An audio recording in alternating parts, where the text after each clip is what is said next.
Os doy la bienvenida a esta Casa de la Paz y los Derechos Humanos. El Congreso está coorganizado por el Instituto de Gobernanza Democrática y URIH, que es una unión de 12 grupos de investigación alrededor de un proyecto financiado por el Ministerio de Ciencia e Innovación. Y el Congreso, en particular, ha sido diseñado para hacer una evaluación de las políticas públicas europeas en materia de derechos humanos en 3 líneas fundamentales.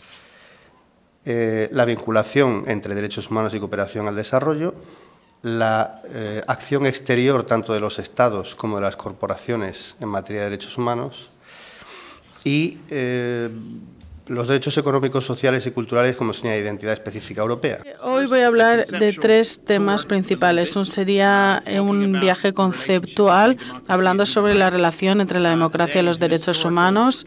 Luego una visión histórica sobre dónde creo que encaja la historia y los derechos humanos y la democracia dentro de Europa tras la Segunda Guerra Mundial. Y luego haré ciertos comentarios sobre opciones en cuanto a políticas y experiencias. No percibimos a la Unión Europea como alguien que promueve la democracia, sino como un socio comercial, alguien que desarrolla algo, nos da dinero y nos ayuda a seguir desarrollando nuestro país, pero que no nos ayuda a ser más democráticos. Esta es la percepción generalizada y está bien documentada en los estudios de campo que se han realizado a través del proyecto IDEA. Mi segundo comentario es sobre el desencanto latinoamericano con la democracia. Yo creo que esto no es totalmente cierto. Yo creo que hay diferentes conceptos de democracia. Vamos a dar comienzo a la mesa redonda y, si os parece, seguiremos el orden que está establecido en el programa. Primero hablaría Juan Sorbeta, después Joaquín Alberdi y a continuación Wilson de los Reyes. Bien, la pregunta que se plantea en el título, ¿condiciona realmente la Unión Europea su política de cooperación al desarrollo al respeto a los derechos humanos? Me gustaría creer que sí, me gustaría creer que estas cláusulas de condicionalidad que incluye la Unión Europea en sus tratados con terceros estados realmente están haciendo que cambien las cosas en algunos estados, que se esté potenciando la defensa de los derechos humanos, el Estado de Derecho, la democracia, pero yo al menos tengo muchas dudas, o peor, certezas, en sentido contrario. El hilo de la caída del muro de Berlín y el final de la Guerra Fría, se empieza a pensar en Europa que quizás es el momento de que asuma de una vez por todas ese papel que ha reivindicado siempre de defensor de los derechos humanos en el mundo, de ser un referente mundial en materia de derechos humanos. Y es a partir de entonces cuando empieza a incluir, a partir de 1992, lo que se conoce como la cláusula de condicionalidad política, o la más popularmente conocida cláusula democrática, que se incluye en los tratados que concluye la Unión Europea con terceros estados, con la idea de que se haga prevaler la protección de los derechos humanos, la defensa de los derechos humanos, sobre los intereses económicos o sobre el destino final de esa ayuda a la cooperación. Lo cierto es que los objetivos principales de esta cláusula son la protección de los derechos humanos, el Estado de Derecho, la promoción de la democracia y presionar a estos Estados para que, a cambio de recibir esa ayuda a la cooperación, lleven a cabo reformas estructurales en sus ordenamientos jurídicos, de forma que se asegure que realmente los derechos humanos van a ser protegidos, que se va a ir instaurando poco a poco el Estado de Derecho. Me voy a referir, por ser breve, a 4 casos, concretamente a 4 de estos estados. En primer lugar, Argelia. ¿Cuál es la posición de España, de la Unión Europea, ante Argelia? El caso de Marruecos. Marruecos tiene 2 frentes abiertos. Uno, la situación de los derechos humanos y del Estado de Derecho en su territorio, y otra, la situación de los derechos humanos y del Estado de Derecho en el Sáhara Occidental. El caso de Israel y la Autoridad Palestina. Desde el año 1995 existe un acuerdo entre Israel y la Unión Europea, un acuerdo de libre comercio, que también incluye en su artículo 2 la cláusula de condicionalidad. Y el otro lado de la moneda, la posición de la Autoridad Palestina. Desde el año 88, con la conclusión de los acuerdos de Oslo, como decía antes, se obliga a la Autoridad Palestina, si quiere seguir recibiendo la ayuda a la cooperación europea. Obviamente la Unión Europea es la mayor donante en Palestina, en los territorios palestinos, pero se le condiciona la percepción de esta ayuda a que sea realmente un gobierno democrático. Bueno, el objetivo de esta intervención es hacer una evaluación de las políticas de cooperación al desarrollo de los distintos actores europeos, ¿no? Diferenciando entre instituciones comunitarias, Estados miembros y gobiernos no centrales o incluso cooperación descentralizada, ¿no? Y tratar de comprobar si es posible mejorar el compromiso con la promoción de la democracia y los derechos humanos desde la ayuda oficial al desarrollo europea, ¿no? Y para ello pues voy a estructurar la presentación pues en 4 partes. Una primera, que recoja algunos de los debates de esta mañana. Se trataría de presentar brevemente algunas de las evoluciones teóricas y conexiones del pensamiento sobre conceptos como el de democracia, desarrollo, gobernanza, derechos humanos, también distinguiendo o tratando de una diferencia entre lo que serían los enfoques hegemónicos y los enfoques alternativos, ¿no? De lo que también se ha estado discutiendo esta tarde en la conferencia anterior.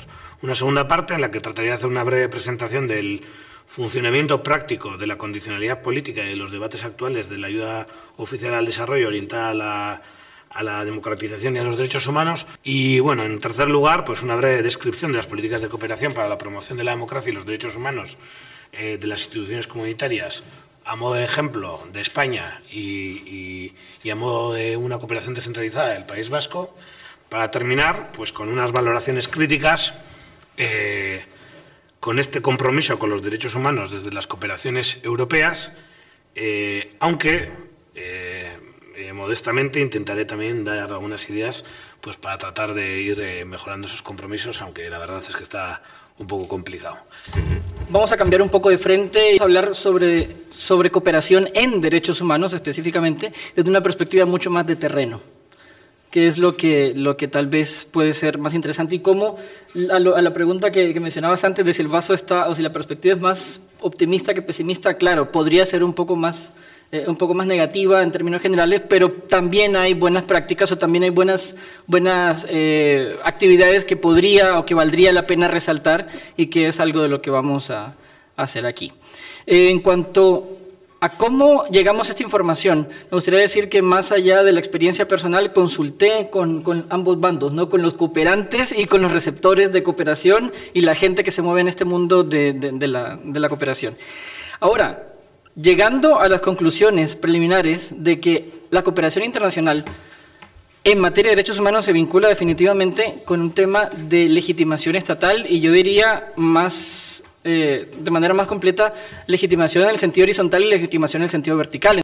La profesionalización de la práctica de la cooperación internacional en materia de derechos humanos y ese grado tan alto de tecnificación ha generado también una concentración de recursos en manos de pocas entidades que son quienes, como mencionaba antes, tienen la capacidad burocrática o la capacidad técnica de entender este lenguaje de cómo acceder a esta entidad, cómo buscar recursos de esta manera, cómo hacer esto otro, y se deja de lado, en últimas, una democratización de los intereses o de los objetivos que tal vez otras organizaciones u otras comunidades podrían pretender como legítimos en busca de cooperación internacional. ¿Y hasta qué punto a ustedes les parece que lo hecho tiene un grado de éxito como para decir, bueno, sigamos adelante o no? O sea.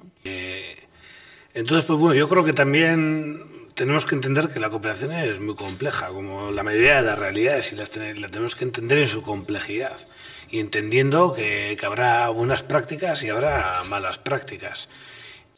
La segunda sesión, o el inicio de la segunda sesión, que promete ser también muy interesante y seguramente nos dará mucho más espacio para debatir la política de los derechos humanos en la Unión Europea. Voy a hablar de la política de la Unión Europea, que ya se habló un poco de ayer, pero en términos muy generales, y luego concentrarme un poco más en la aplicación práctica de la promoción de los derechos humanos y la democracia en América Latina. Dijo Mahatma Gandhi, la violencia es el camino de los bárbaros, la no violencia el de los hombres. Bueno, eso es una cita que nos da bastante de pensar si pensamos en las intervenciones humanitarias en Afganistán, en Libia, en Ruanda, etcétera, ¿no? Tenemos un primer gran tema que son los derechos humanos y el derecho humanitario, ¿no? Que son dos complejos interrelacionados que yo creo que se tocan también en este seminario, ¿no?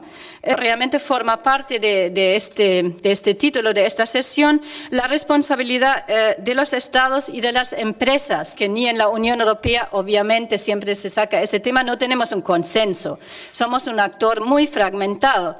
Entonces, si entre nosotros estamos fragmentados, ¿cómo podemos inventar un régimen que tenga dientes y que tenga mecanismos de sanción para controlar las empresas? Yo creo que la primera pregunta es, ¿pueden los estados realmente controlar las empresas? Yo creo que ya no estamos en condiciones de hacerlo, y la crisis financiera internacional ha señalado claramente los límites de controlar la banca, por ejemplo, ¿no? O deberíamos fomentar más los incentivos que las sanciones, ¿no? Al mismo tiempo, hemos dicho que realmente no sirven los instrumentos actuales, porque se han hecho estudios, digamos, en el seno de Naciones Unidas sobre los derechos humanos y las empresas transnacionales, y hay como 320 casos graves de violación de derechos humanos por parte de las empresas, y el sector que más denuncias recibió fueron las industrias extractivas, ¿no? Con un 30% de menciones, ¿no? Así que la pregunta es también si las empresas energéticas, por ejemplo, tienen algún interés en respetar los derechos humanos, o como dijo mi jefe Richard Youngs, las empresas energéticas prefieren autocracias ante democracias de baja intensidad. En esta sesión hablaré sobre el apoyo de Europa a los derechos humanos. Hablamos de cómo vemos el mundo post-occidental y el apoyo a los derechos humanos en este contexto. También hablaré sobre los ejemplos del norte de África, ya que son los temas actuales sobre cuál es el lugar de la democracia y los derechos humanos. Así que quiero decir, cuando hablo de un mundo post-occidental, una buena forma de mirarlo es contrastándolo con lo que casi todos estaríamos de acuerdo en que es el ejemplo más exitoso del apoyo a los derechos humanos y la democracia europea, que sería el proceso de ampliación de la Unión Europea. Creo que podemos observar una política bastante exitosa en la que se ofrece a estos países que salen de la esfera postsoviética un lugar dentro de Europa y de la Unión Europea. Pero el contexto en el que esto se llevó a cabo es muy distinto, creo yo, que el contexto al que se enfrenta actualmente la Unión Europea para tratar el tema de la democracia y los derechos humanos. El primer factor de importancia es que estos países querían unirse a Europa, querían formar parte de Europa, estaban comprometidos a hacerlo, miraban hacia Occidente y a Europa en particular, y querían llevar a cabo y transformar su propio sistema político para encajar en el modelo europeo. Podríamos decir que los sistemas occidentales y los valores occidentales tenían esta predominancia global. La situación actualmente yo diría que es muy distinta en ciertos modos.